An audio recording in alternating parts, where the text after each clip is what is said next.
to take all the rear suspension loose. Obviously, I loosen up the Feal coilover. This guy's over here. It's a number 18 socket. There's two over there. As you can see, I already have the line off and had it leak for the whole night. So that's good. That's the original line that we're not using. I just put a bolt in there a while ago. Just to keep it a little close. Yeah, these ones, this is just so crazy. Like, these things, I don't know, they're like $300 or something, and this thing has the same thread left and right. So you'd think, oh, this is counter thread, so if I turn this, it'll become smaller or larger. No, it's just a stupid thing. Like, that's why I'm so glad the Wisefab rear is there. Obviously, the Wisefab rear was not there when I installed this, but like, it just goes to show that a lot of these products are super expensive. The whole Wisefab rear thing is like $1,900. This thing's like $300, and it just sucks. You know, it doesn't really do anything because you can't go higher than this. This is the max. You can only go lower, which I don't really understand for a track car. It does not make any sense, to be honest, unless it's insanely lowered, which I don't really see. But the Wisefab bracket obviously replaces, hold that thing, and then you adjust from that side, which is a million times easier, a million times better. Because this shit, if you really start measuring bump steer, it doesn't really even begin to adjust your bump steer, let alone run any toe gain or whatever you want to run with it on a drift car. But even on a track car, you can't use this. So super lame, really disappointed in that, but it was all we had at that time, so whatever. Everything else good to go, I guess. Obviously a lot of small stuff that needs to come loose.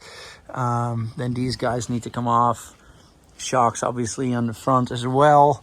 So glad I cleaned it up a couple times in between, because there's so much stuff you can't reach. Here, that subframe took a hit sometimes. Somebody hit something with its subframes. That's why I want to replace it. Yeah, so yeah, that's the thing. And now let's see. Now I got to make the decision what I'm going to do, if I'm going to lower this on some kind of jack stand situation or something else. But yeah, we'll see. But yeah, quite exciting. There's two connectors there, one over here, and another one right there, and there's one over there, and they come off. This tube is attached to the car. So that has to come off because the wiring loom is attached to the torque tube. There's a bunch of brake line stuff. It all runs along here. It obviously has to come loose. In my case, it was already detached from the ABS area.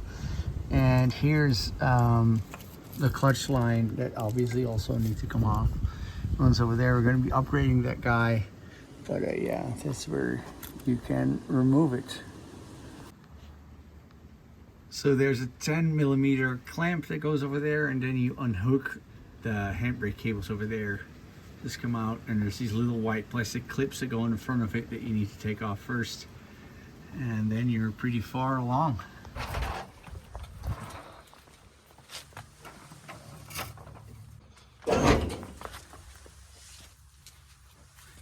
We need to kind of flip this over a little bit. There we go. Go up a little bit. Pad.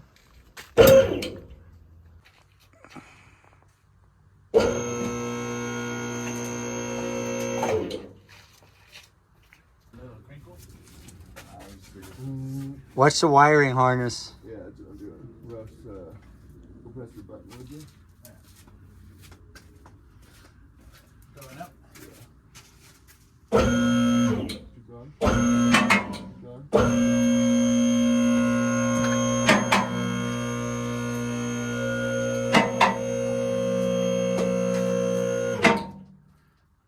Awesome.